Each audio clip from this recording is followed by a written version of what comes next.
was early morning in a quiet desert of Nevada. The sun had not yet risen, and a group of scientists were studying strange energy signals coming from beneath the ground. The readings were unlike anything they had ever seen. Dr. Aidan Ross, the head of the research team, looked at the monitor with confusion. The energy was stable, powerful, and not human-made. "Dig deeper," he said quietly. Hours later, the team uncovered something massive hidden under the sand. A dark metallic surface stretched for hundreds of meters. The texture was smooth but covered in strange markings that glowed faintly in blue. "It's not a rock," whispered one of the workers. "It's a ship." The military arrived within hours and sealed the entire site. No one was allowed to leave. Tents, lights, and heavy machinery filled the area. Reporters tried to ask questions, but all they got was one answer: national security. When a drone entered a crack in the ship's hull, it sent back images that stunned everyone. Gigantic corridors, floating debris, burned-out control panels, and strange alien symbols everywhere. The ship was clearly not of this world. Dr. Ross touched the metal with his gloved hand. It was warm. "It's been here for centuries," he said, "but somehow it's still alive." No one noticed the faint hum deep inside the ship. Something old had woken up, something that had been waiting a very long time, and at that moment, far away in the cold darkness of space, a signal blinked to life, an ancient code, sent to a forgotten corner of the galaxy. Humanity had just awakened something that was never meant to be found. Days turned into weeks, and the ship, now called the Object, was moved into a secret underground facility. Dozens of scientists, engineers, and soldiers worked around it day and night. Nobody fully understood what it was or how it worked. Dr. Aidan Ross was now leading Project Helios, the mission to study and possibly activate the alien craft. He spent hours watching strange energy waves pulsing through its core. The readings changed every day, as if the ship was slowly waking up. One night, while the team was running a test, the power in the entire base suddenly dropped. Alarms went off, screens flickered, and the air filled with a low humming sound. "Shut it down!" someone shouted. But before they could react, the ship lit up. Lines of blue light spread across its surface like veins carrying energy. A deep mechanical voice echoed through the chamber. "Unit. Damaged. Awaiting. Command." Everyone froze. The voice wasn't human. The ship was talking. Dr. Ross stepped forward slowly, his hands shaking. "Who are you?" he asked. No reply came, only a series of strange tones and flickers of light. The alien symbols on the hull began to rearrange themselves, glowing brighter each second. The team recorded everything. When they replayed the data later, they found something terrifying. The signal from the ship wasn't only being broadcast inside the lab. It was also being sent outward into space. Somewhere far away, someone or something had received the message. Dr. Ross looked at the ship and whispered, "It knows we found it." And for the first time, he realized they might not be alone anymore. After the voice incident, the government decided to take full control of Project Helios. The alien ship was transported to a hidden facility under the Arctic ice, far from the public eye. Only the world's best minds were allowed to work there. Dr. Aidan Ross stayed as the lead scientist.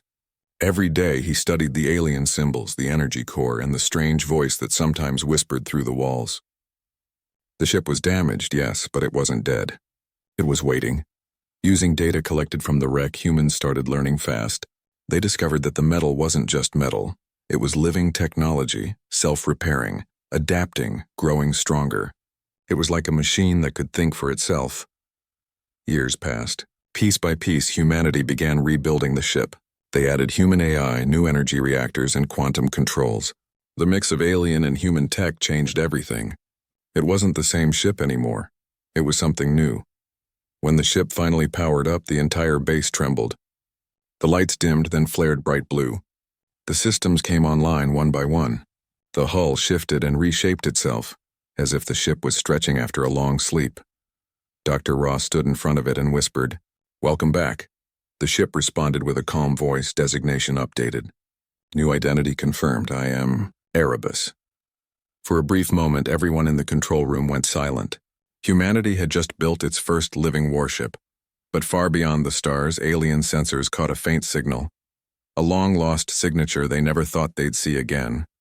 Their weapon. was alive again, and the owners were coming back for it.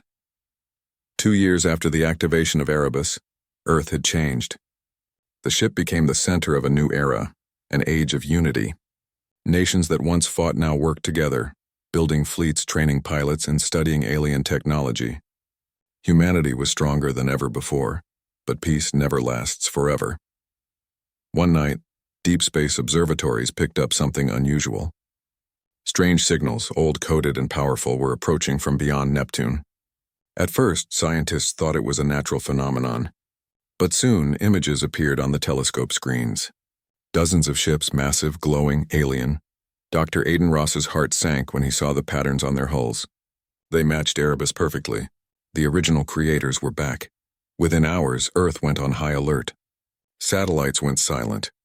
Communication systems flickered. The alien fleet was already inside the solar system. They weren't here to negotiate. They were here to reclaim their lost weapon. Erebus detected them first. The ship's voice echoed across the command center, calm and powerful. Enemy units detected. Probability of peaceful intent, 0. Every nation sent their best pilots and warships to defend Earth. But compared to the alien fleet, they were fragile like paper against steel. Dr. Ross stood before Erebus and whispered, "You were their creation, but now you are ours." Erebus's engines roared to life, shaking the ground. Blue light flooded the sky as it lifted into orbit. For the first time in history, Earth was about to fight a galactic enemy on equal ground, and somewhere deep inside the alien flagship, a voice hissed through static, "They rebuilt what we destroyed. Now they must be erased." The war for the stars had begun. The silence of space broke as the alien fleet entered Earth's orbit. Their ships were enormous, towering like floating cities, each glowing with deadly red energy. Every screen across the planet showed the same message: surrender the vessel. But humanity did not surrender. Erebus stood ready, shining like a blue comet above Earth. It wasn't just a ship anymore, it was a symbol.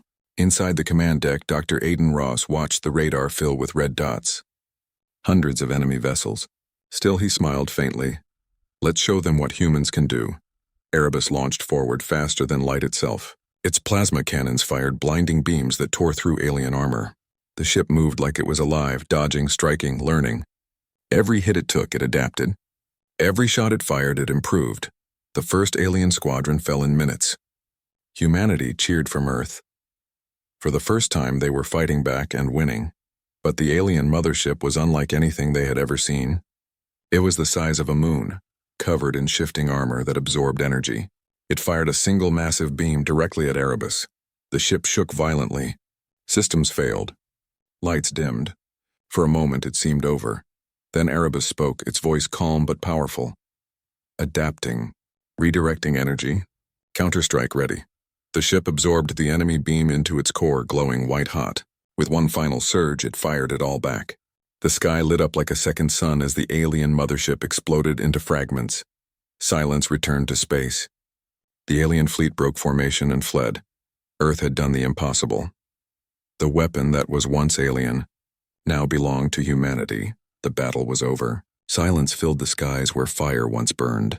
The last pieces of the alien mothership drifted quietly across space, glowing like dying stars. Erebus returned to Earth's orbit, its hull scarred but shining. The world watched as the ship slowly descended, casting a blue light over the planet. Humanity had done it. They had survived. They had won. Inside the command center, Dr. Aiden Ross stood before the massive viewing screen. His eyes were tired but proud. He remembered the first time he touched that broken metal in the desert. It was a ruin back then, dead, forgotten. Now it was the heart of a new age. Erebus's voice broke the silence. Enemy threat neutralized. Awaiting new directive, Dr. Ross smiled. No new wars, he said softly. For now, just watch over them. The ship's lights dimmed in response as if it understood. News spread across every corner of the world. People cheered, cried, and looked up at the stars with new hope. For centuries, humanity had feared the universe. Now they were part of it. From the ruins of alien failure, humanity had built a legend. They didn't just rebuild a ship. They redefined what it meant to be alive, to fight, to rise. Dr. Ross whispered as he watched Erebus glowing in orbit. They left it behind because it was broken. We rebuilt it because we don't give up. The camera zoomed out, showing Earth, shining bright in the darkness with Erebus standing guard above it. And so, humanity's story began, not as the weak ones of the galaxy but as its new guardians.